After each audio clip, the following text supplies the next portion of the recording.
Hey guys, before we get started, I just wanted to announce that we are launching a starter course for the Chiro Biz Mastermind. So I know a lot of people coming into our world are business owners or getting going or already established business owners.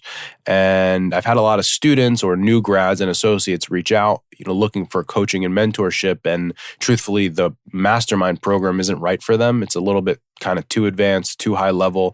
They're not there yet. They will be there, but they're just not there yet.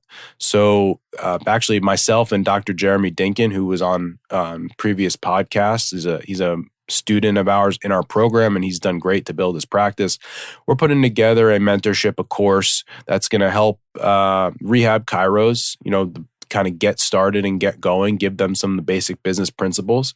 And as I've always done in my world, it's usually I just create programs that I wish I had. As many of you know my story, I'm in a physical therapy mastermind business program now, and I've been there for 5 or 6 years. And the reason I'm there in a physical therapy group is because as a rehab chiro, when I was looking for business mentorship, it didn't exist. And so my coaching now is literally just because that's what I wanted. And so now if I was a new grad or just graduating, I craved business knowledge but couldn't find it. So we're going to create a course for you guys out there. So if you're interested in that course, shoot me an email, coaching@strivetomove.com. Or you can shoot me a DM on Instagram and just let me know that you're interested in it, and we can send over the information as we have it. We're literally building the course now based on what we are finding that people want. So again, coaching@strivetomove.com, or shoot me a DM on Instagram if you're interested in that course about learning more. Thanks. What's up, everyone? Welcome to the Business School for the Rehab Chiropractor. Class is officially in session. My name is Justin Rabinowitz, and I am a rehab chiropractor on a mission to teach you, a fellow rehab chiropractor, the exact tools and systems I've used to build my own successful rehab chiropractic practice so you can do the same. I hope you enjoy, and please subscribe. All right, guys, so I'm about a week back from my tour. As many of you who follow me on social, I was away for, I think, 14 days total. So just to kind of give you a recap of where I've been the last 14 days. So I started my trip to go to Celebration, Orlando, Florida for my mastermind program. So I'm in a CEO mastermind program where I'm a student, and I've been, I think, for 4 years now. And essentially what that program is, we get in a boardroom for 2 days and each business gets to present. So when each business gets to present, they talk about the problems that they're having, and then we try to devise solutions for the problems that we face. It's a pretty expensive program. It's a high-level program. And a lot of times the best takeaways are from listening to others, which is fascinating because so many of us, we just want to get our own problems solved when in reality, we learn the most from listening to others. But that was my first leg of the trip. From there, I actually took a little bit of a weekend with my wife. We went to Sarasota for the weekend. I got some good sun. We spent some time together. And I wanted to share with you one of the conversations she and I had as we were walking on the beach because, I just feel, I guess, really grateful for it. And, I hope all of you, I hope the same thing for you in your career. We were walking on the beach, and one of the conversations we had in our CEO mastermind was a hypothetical of how much money would it take to buy you out of your career, right? How much money would it take? And what I said and what I found interesting was, whatever money someone offered me, even if it was enough to buy me out of what I'm currently doing, out of my businesses and out of my coaching program, the bottom line was that if I sold everything tomorrow, I would actually just start over doing the same thing. And I think for me, that's a really awesome place to be because at the end of the day, all of us, we just want to be doing what we want to be doing. It sounds silly, but it's true. If you think about what retirement actually is, it's just doing what you want to do because most of us don't actually want to retire. And actually, we don't even want money. We just want the option. We want the choice. Money gives us options. Retirement gives us options. But doing nothing all day gets really old. And so if you think about yourself in your career and your business, all you're trying to do is create more options for yourself. I think all of us in our personal, professional life should just strive for that.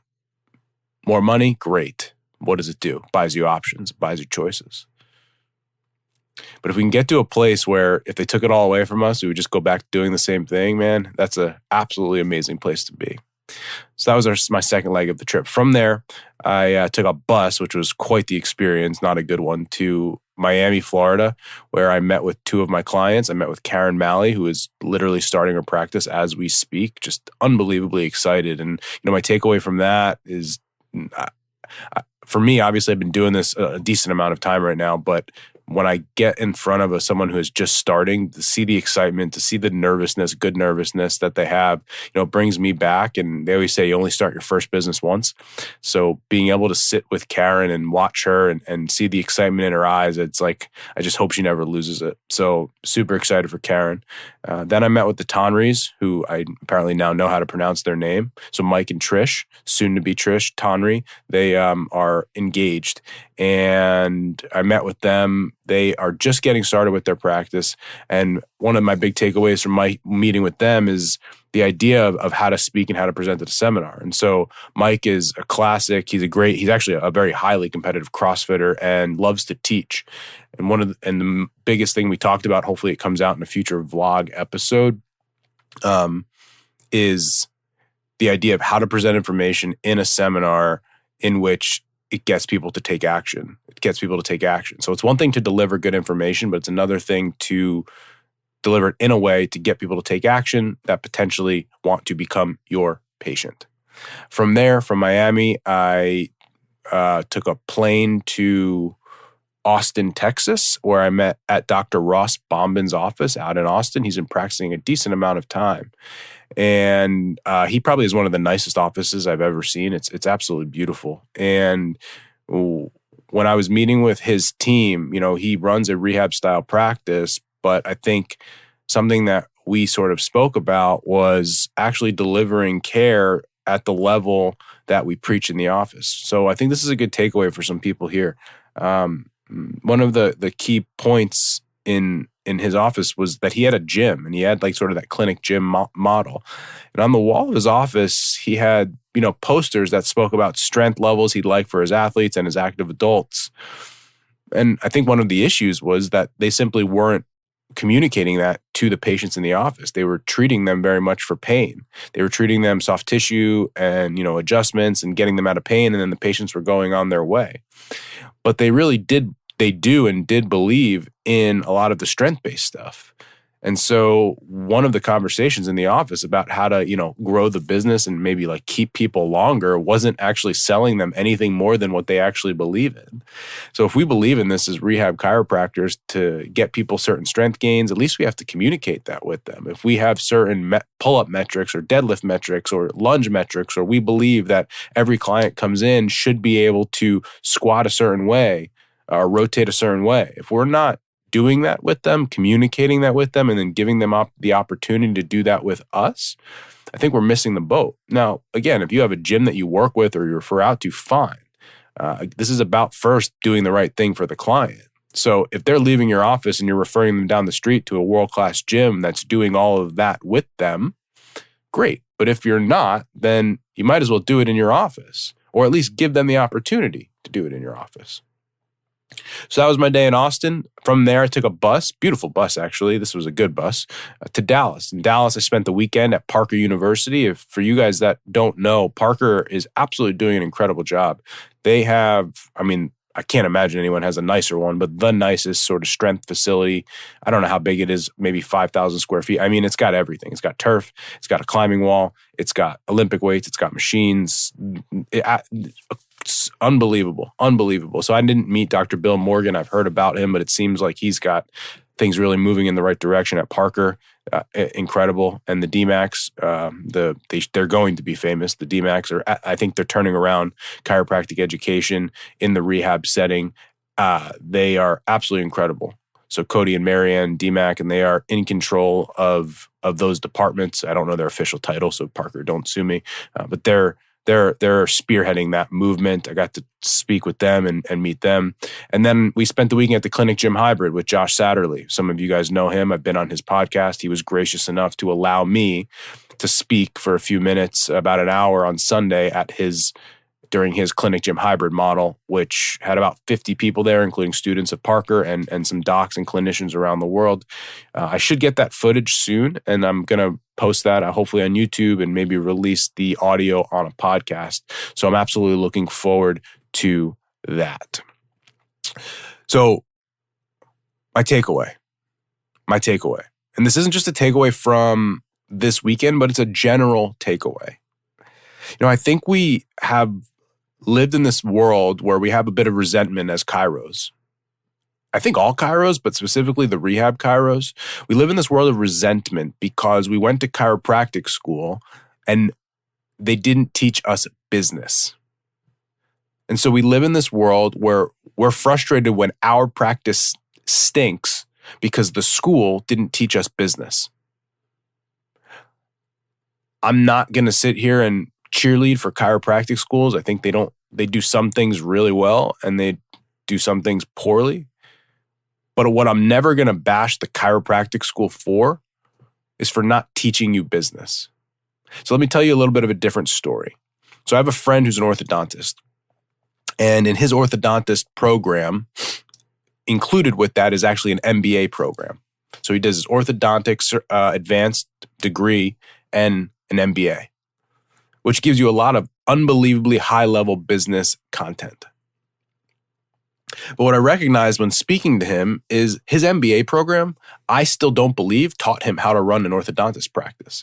An orthodontist practice, like a chiropractic practice, is a small business. I just haven't seen the correlation between learning and getting an MBA and running a small business. There are many people with MBAs that couldn't sniff the ideas of some of you guys out there running a small business. It is not the same thing. And the point I'm trying to make here is that if you think going to chiropractic school or you graduating chiropractic school, that they didn't teach you business and you're mad at them for that, that's, I think, on you. I think that's a false expectation. Now, if they told you that when you went in, well, I guess I apologize. That's, they gave you a false sense of belief and security. But I think we've got to look at it and break down the actual idea of learning business, quote unquote, in school. If you think about when you're going to chiropractic school, at the end of the day, you're there for two reasons. You're there to get a degree and you're there to learn the basics. And I think when you finish chiropractic school, that gives you the ability to just start, learning. For my rehab chiros out there who are listening to this podcast, I know you because I am one of you. You mostly are seminar junkies. Why? Because you went to chiropractic school. It gave you a foundational knowledge of education. And then from there, you found an interest typically in the DNS and the TPI and the rehab and the MPI, all of the things that we know that we like to do. You found an interest in that, and then you sought it out on your own. Chiropractic school just kind of gave you the knowledge base to go out and learn extra. But if you think about life in general, do you know anyone that's been wildly successful by just doing the basics? So even if you had a business course in school that wasn't good or was a basic course, how could you expect that it's going to help you become a world-class business owner? I just think it's irrational. And I think you're setting yourself up for failure. Just like clinically, if all you did was the work to graduate, how good would you be as a clinician? If you're in a class of 100 people, and you guys listening know this, there's probably about 10% that are going to do advanced education. They're going to learn more clinically. And so those are going to be the world-class clinicians. There's not going to be a world-class clinician graduating chiropractic school that's never dedicated time, money, effort, and energy into learning extra. So why do we think the same with business? Actually, if you really want to go deep into it, if I'm going to be harsh, it's that we don't respect business enough. We respect our skills clinically. I spoke to people the other day, TPI, 1, 2, and 3, ART, all these different seminars. They probably spent 20, 30, 40 grand on learning clinical skills, extra outside of school.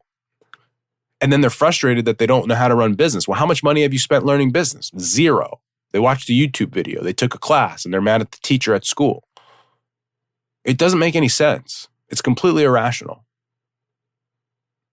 If I was that guy with the meme with the cardboard thing and I held a sign up, it's make chiropractic business education cool again. Make it cool again.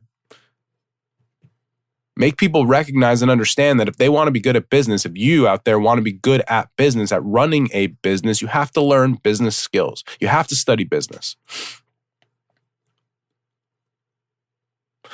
There are different departments of a business, just like there are different departments of clinical, right? If you think about yourself as a clinician, if you're really good at taking a history and doing an exam, that's a piece of it. After that, you have to be really good at doing hands-on treatment. After that, you have to be really good at doing rehabilitation. After that, you have to be really good at doing return to play. There are departments, silos. Each one of them builds into a whole as being a world-class clinician. Business is the same thing. We have departments. We have a marketing department. You have to learn how to speak and communicate to get people in the door, top of the funnel. We have a sales department. You have to learn once they're in there how to communicate in a way that's going to get them to want to stay. If you're a rehab chiro, to get them to want to pay more, to get them to how to see a different option, to get them to not want to use their insurance down the street because they see you as a higher quality option. You have an operations department. How does your admin handle the systems? How do you communicate with the staff? How do you process your billing? That's a department. Finance. The first question I ask people when I do coaching and consulting with them is, have they ever heard of a KPI, key performance indicator? If you haven't heard of a KPI, I don't think you've studied business. Not that you can't learn, but that is a business term. If you're studying finance, chiropractic business finance, if you don't know what a KPI is or you don't have any KPIs for your practice, well, we're not putting ourselves out there. It'd be like not learning hands-on technique. Do you know how many leads? Do you know prospects? Do you know discovery visits? Do you know evaluations? Do you know plans of care? Do you know PVA?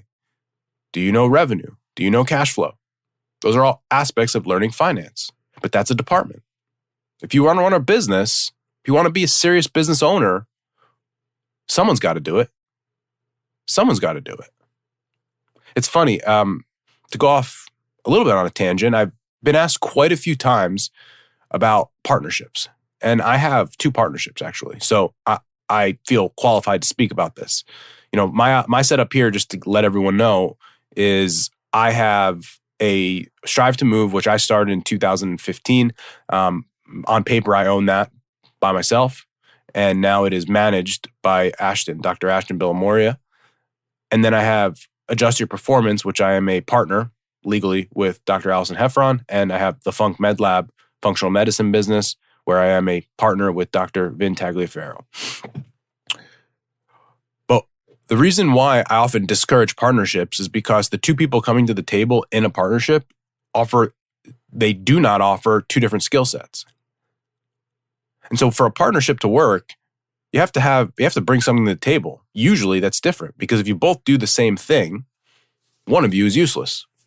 So if you get in a partnership with another clinician and you are both like clinicians, there's no point. You might as well just share space. Maybe you want to share expenses, but to go in a partnership is silly. And the reason I bring that up is because the partnership that's going to work usually has a technical guy and a business guy. And so I think we have to think about this in 2 different aspects. Now, when you're a solopreneur or you're opening your own practice, you have to wear both hats. You have to be the technical guy, the clinical guy, and the business guy or girl. But as you grow, in order to grow what I would call a real business that's going to grow and scale, we have 13 staff right now. At some level, somebody's got to run the business. It doesn't have to be you. If you're the chiro and want to be the clinician, that's fine. But someone's got to run the business. Someone absolutely has to run the business. Again, going back, marketing department, sales department, finance department, admin department, managing, leading. There's no way that you're going to grow a team and a staff and a bigger business. And if you want sort of what we've got here, 5 different businesses, 7 figures of revenue, you're not going to do it by seeing 34 patients a week, head buried in a hamstring, and just hoping and praying that everything works. If you want to do that as the clinician, fine, but someone else has to run the business. We can't just assume. We have to respect business. You have to respect business. You are in chiropractic business, not just chiropractic. Now, part of our coaching program is helping people understand what it takes to get to the level they want to get to. Because if they say, I want to be a clinician, I want to keep it low overhead, and I don't really want to grow a huge operation, that's absolutely fine. But if you're going to do that, then we have to run the business a certain way to make sure that it has the least amount of headaches possible so that it can be maximally profitable. And there's a way to run a solo practice, and actually it's one of the most profitable ways to do it. To do what I've done to grow the team the way I have for the last 5 years, I haven't taken any more money out of the business. I made no more money because everything I made, I put back into the business to reinvest in people, reinvest in team, reinvest in buying a property. But again, part of the coaching program that I'm doing is to help people understand that. Because if you want to grow something big, you've got to make some sacrifices, but you have to understand the game that you're playing. I think more than anything, if I look back at my journey, it's that I accepted the fact that business was actually a business, that being in chiropractic practice was being in business. And so at this point, people ask me how many patients that I treat a day. I really treat like 2 a week. And it's not because I don't like seeing patients. It's because I knew the level of business that I wanted to get to. And I recognized that someone had to run the business and that someone had to be me. And if you really want to break it down, the reality is, I believe that there are other people in my organization, Dr. Ashton, Dr. Allison, Dr. Vinny, who can treat patients just as well as I can, if not better. But I believe my skill set is doing this and managing and running the business. And so what's best for the business, I believe, is for me to do the other things. But where I want to start taking this podcast and the conversations that I'm starting to have with chiros out there is just this, is higher level business. We've got to make sure that we are understanding and respecting what a higher level business actually looks like. So I want to kind of bring this back full circle. My rant originally started with what you learn in chiropractic school. And at some point, just accept the fact that you're not going to learn how to run a business in school, and nor should you. I don't think that's their job. If you come to me and had a bad experience at chiropractic school because they didn't teach you business, like I'll be the first one to tell you, you've got the wrong expectations. That is not why you're there. As one of our professors once said, listen, we are here in chiropractic school to make sure that you're not dangerous. Anything after that is on you. That's it. We want to make sure that you have everything you need so you don't get sued. After that, anything is on you. And if you think about anything else in life, it's the same way. Nobody got ahead in life in any aspect by just doing the basics. So why do we think in business by taking one business course or learning business in school that we're going to be okay, that we're going to know what to do? The other aspect of this is that saying that when the student is ready, the teacher appears. I don't even think if listen, I'm not great at this. I think I'm pretty damn good at coaching businesses. We've had a lot of results.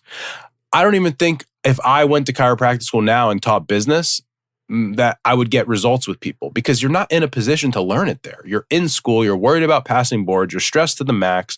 You're worried about all these other subjects. You're not in a position at that point to learn and run a business. So even if they did have a really high quality business program and mentorship while you're in the middle of 5th try studying for Part 1 boards, do you really think you're going to be able to accept that knowledge at that time? Hell no. That's insane. So if you guys are listening, we have a lot of students, we have a lot of clinicians. If you're frustrated, if you're nervous, if you're not sure, if you're pissed at your school, turn yourself being pissed at your school, and this could be while you're still in school or when you graduate, turn it into actually seeking out knowledge, into mentorship, into learning. It doesn't have to be with me. There's a lot of there actually are other coaches and mentorships out there. There's free stuff on YouTube. I've learned so much from YouTube in the last month. There's this podcast. There's other podcasts. There's YouTube videos. But rather than just being frustrated and throwing your hands up that your business isn't good because you didn't learn your business skills in school, man, nah, I'm not going to play that game with you. Sorry. That's a bad excuse. That's a bad excuse. My mission now, as I've learned in this rehab chiropractic world, is to turn this profession around. Right? To turn this profession around. I get so many rehab chiros that I talk to that are struggling in business, and they're frustrated that the regular chiro down the street is getting a lot of patients and charging them all this money and all these different things. And the only way that we're going to win this game is if we get those patients. Well, how do we get those patients? Well, we got to be better at marketing. We got to be better at sales. We've got to grow our businesses so we can hire other people, so we can get more patients, and we can bring those patients in from the other guys from the dark side, bring them to us. But if we sit in our clinics pissed off that we didn't learn business in school, or making $5,000 a month, that ain't going to happen.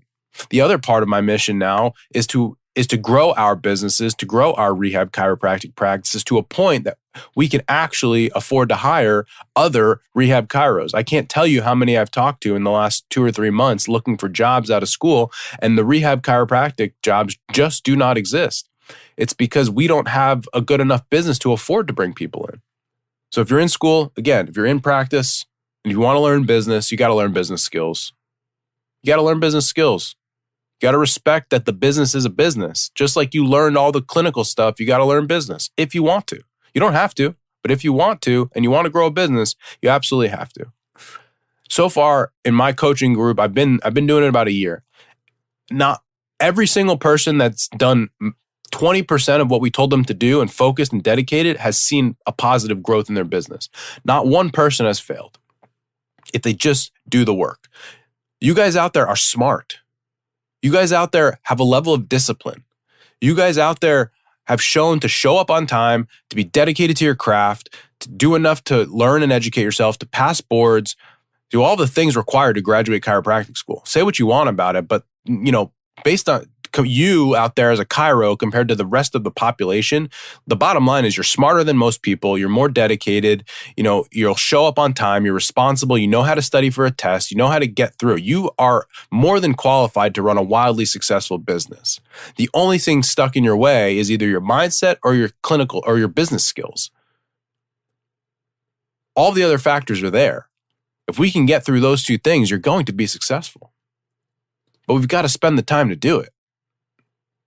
So I hope if you're out there and listening, this message resonates with you in that just to bring the awareness around, if you want to run a good business, you have to have good business skills. To have business skills, you have to dedicate yourself to learning business skills. Just to wrap up, we are launching a kind of like a starter course. I'm doing it with Dr. Jeremy Dinkin, who was on last week's podcast. He was an intern of mine. He's a member of my coaching program, but he has so many students that come to shadow him, new grads that come to shadow him. So we decided to launch an intro course. It's for people who sort of aren't ready for our high-level mastermind program. The high-level mastermind is for business owners that are usually already in their business or been in practice. But this program is going to be more of a starter. It's going to be, mastermind light. It's going to give people a lot of the same information, just a little bit more digestible, a little bit slower. But it's a program that I always wanted to create because I do think that the students and new grads and associate docs are craving in the rehab setting to give them some guidance and mentorship.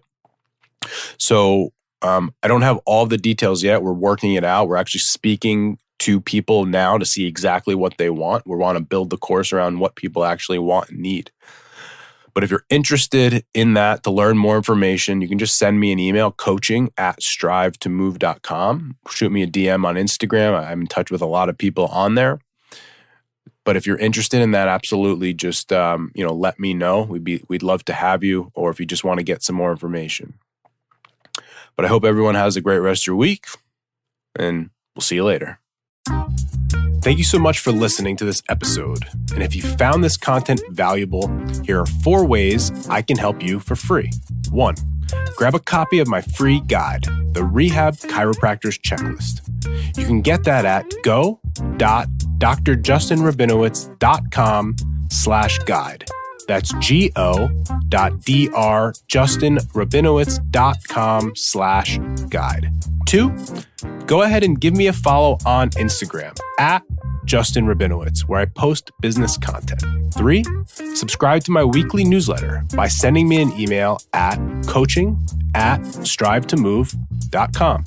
And 4, leave us a 5-star review so we can gain access to more influential people and bring those lessons back to you.